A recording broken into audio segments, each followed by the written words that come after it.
Hello guys, Sendou here again.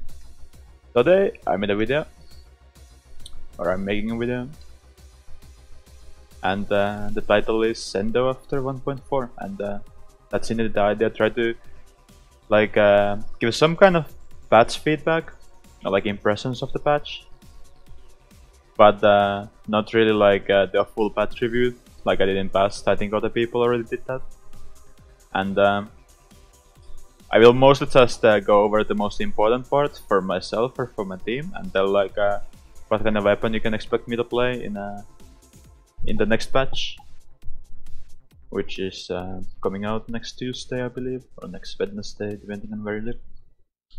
So definitely a big one was called an Aerospray changes, and there's quite a few of them. A really big one is how they made it actually like inkless. I mean, this weapon is all about inking, right? So they make it inkless. Well, that's not a great thing for the weapon. And the other side of the nerf is the baller nerfs. So actually, like, I'm not one of those people who think baller will be going anywhere anytime soon. Not just with these changes. Like most of the, if you look at the patch notes, like most of the weapon stats say that okay, this deals more damage to baller. These weapons were weapons that never did any kind of damage to baller. Like, that's just what it is. And they're kind of like fixing that, and it's more like fixing a problem rather than nerfing baller outright. But it's still gonna mean that in reality baller is a bit weaker now. And yeah, we're gonna be seeing how that works out, but I definitely won't be playing like Aerospray after the patch.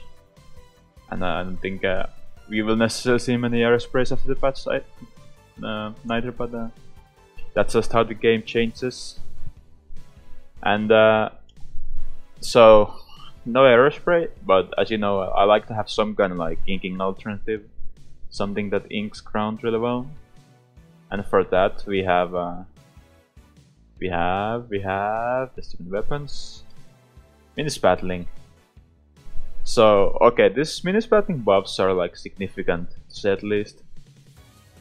So not only did they increase the damage from 2.8 to 3.2, so it's like easier to secure kills and get kills together with your teammates. But in addition to that, they increased the mobility of the weapon by like a huge amount by looking at the patch notes. So, like, at first there's the run speed buff to splatling specifically, so 20% more effect from run speed to spatlings, which alone is like, okay, it almost felt like a bug in the game at the start because run speed affected spatlings so little, but now it's gonna be a much better option for spatlings. And also the actual weapon, so on top of that 20%, the actual weapon has 17% more run speed while charging, so in this state, and 14% more run speed while firing, so in this state. So that's gonna make inking a lot more efficient. And together with the run speed buff, that's gonna be a really mobile weapon, maybe like the Chimmy in Splatoon 1. So yeah, they're definitely gonna be seeing me play this in Splat Zone specifically, and like at the start I will be playing this for every Splat Zones map, and then I'll see like which maps I should maybe playing something else, but that's anyway my starting idea. And Sloshing Machine, since this is another weapon I play, and last video I actually posted was me playing Sloshing Machine. So this is another weapon that I think is probably one of the strongest in the game right now, like the highest tier for sure. And I think like mostly it's untouched. So they made the actual like they made this part 20% smaller, so that is not a huge amount, as you can see. Like that's not a huge amount of the total amount of things, and that's still a reasonable nerf. I think it was inking super well for what kind of weapon it was. And Stingray unchanged, which is pretty surprising. So Stingray, okay, yeah, it deals more damage to baller, and yeah, you can see enemies like closer to the wall, which basically means like this. I can see the dummies right in front of me, and maybe after the patch I could see them. Like now I can see them, so I can just see the dummy already in this state. That's what the change means, the other change to Stingray. and it's the same as Thermalink and Haunt changes. So that's basically unchanged.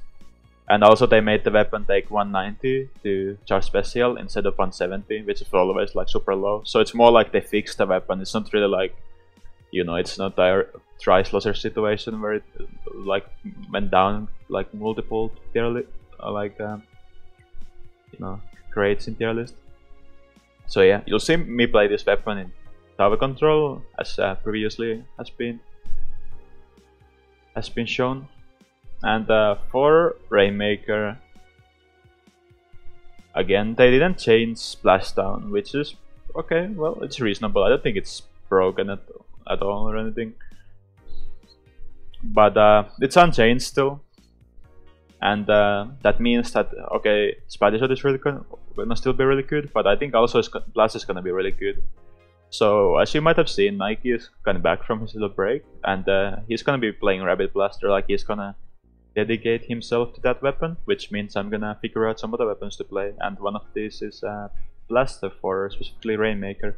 I think having Blaster for Rainmaker is super nice, because you can like think about this as a choke I'm trying to defend. Like, I can throw Toxic Mist, and it's really hard for the Rainmaker push to like it's really slow for them to go through the Toxic Mist, and it's really easy to safely, you know, stall the pushes. But also when you gotta get in, you get a really fast kill. Like when you go in, you get direct or something, and it's really fast kill. Or yeah, you get double shots, and it's really like certain kill. So either it's a fast kill or it's a certain kill, which is both pretty good when you're defending. And when I attack, when my build is gonna be the kind that lets me carry the Rainmaker easily, and then that's gonna be my role when we attack. And that's my idea for Blaster. And there's some other things I'm really interested in seeing how they work out. For example, Brella is getting a lot of changes, like a huge amount. So if I can find this beautiful weapon, here it is. So Brella, 8 frames faster shield mode. So this happens 8 frames faster. Okay, reasonable. In 1v1 it's really good to have, like, you can see how to use it faster and do stuff like this. Also 10 frames faster charge time. I believe what is meant here, this is like an unofficial translation, shoutouts to Lin, but I think this means like the amount it takes for the shield to come back up, so that's really nice too. 38 more run speed with Open Brella, so in this state, which is again of course really nice, because you can like approach your enemies and get to the range to kill them or help your teammates. Maximum damage 15 to 18 per shot, yeah, that's pretty good, of course.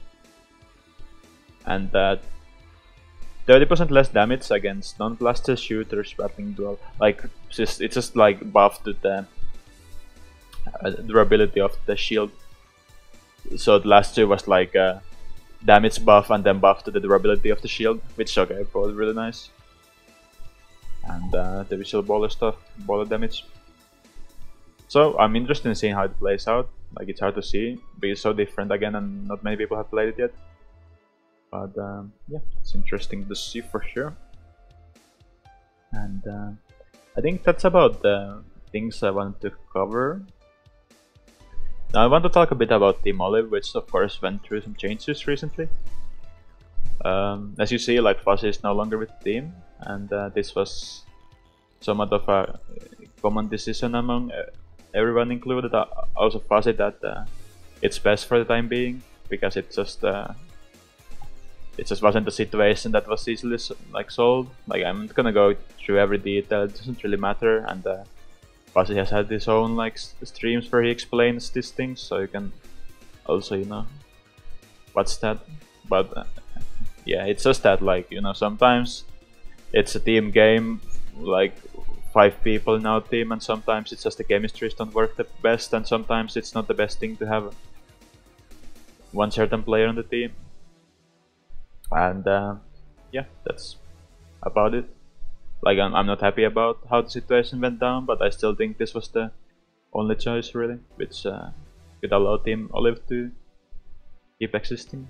And also something I'm really excited about, of course, is Ersa is now gonna be playing with Team Olive. And Eris is something of player I respected for a long time. He is definitely one of the best shooters in West. And yeah, I'm interested in seeing what things he brings to the team, and excited to be playing with him, of course. And as a player, of course, is very different from Fuzzy, and it's not really like clear. You know, it's not a clear route from Fuzzy to Eris and how they play, because they play very different even if they play same weapons. So it's gonna be a lot of adjusting, and in scrims when the new patch comes out, we have a lot of scrimming to do to figure out what exactly we need to be doing and to bring out the best of Team Olive again. And there's some other like exciting changes with the patch for the team, like not me specifically, but they have a lot of changes for Special Pro, which is of course like something dude plays, likes playing, so we can see if that's something that's gonna work out for him. And even more so, 96 changes, which I could actually go over still. I think they are pretty. So 62 damage, which is the same as Splatoon 1, so 10 damage more. That is huge, but it makes sense, and it's gonna make it a lot easier for you to get kills with your teammates. You know, one kill, maybe they're weak enough for you to kill them. And also 52 is the amount if they like, you know, if you shot deviation like messes you up, it can be that they, you know, recover the health already. So that's not the best thing, of course. So 62 is gonna help with that, and also 8% smaller aim cross while shooting, and 14% smaller aim cross while in jump. So there's gonna be like less deviation, is my understanding. Both shooting, like if you get jump, it's gonna be a lot of shot deviation, and when I stand, it's still quite a bit of shot deviation. So it's gonna be slightly less now. So I'm expecting great things from this weapon from now on, and that's gonna be maybe a big part of Team Olive going forward. And from other teammates, I explained Nike is gonna be playing Rapid. Erisa, if you don't know, he mostly plays Splattershot and then Tech, but he also is capable of playing other weapons like Dualies, and he can also play stuff like L3. Like basically, he can play any kind of weapons, but mostly he plays Splattershots. And Dude, we'll see what Dude's gonna play. He probably like plays what feels best after patch, but like I wouldn't. If I'm guessing, like 96 is probably gonna be a pretty strong choice for him. Or Spice Pro is probably also gonna be something he tries, but also probably like longer range, or shorter range shooters rather, like 52 and so on. And for Sorin, I likely think he's gonna somehow coordinate with Erisa so they don't play two similar weapons, but probably like gonna be keep playing shooters and Sloshing Machine or some other bucket maybe. And yeah, I'm very excited about the team's future. I think we're gonna be going the right direction once we get to start practicing the new patch, and the next weekend we hopefully can already playing a couple tournaments and do well. So I think that's about what I want to say with the video. I thank you for watching, and as always, if you have any questions, leave me a comment, I'll try to answer. If you have any suggestions for future videos, then do leave those. I sometimes look at like comment, I'm like, yo, this is a good video, and then maybe I make it right away, or maybe I make it a bit later, but anyway, I commonly make videos like that. So, thanks for watching, and see you later.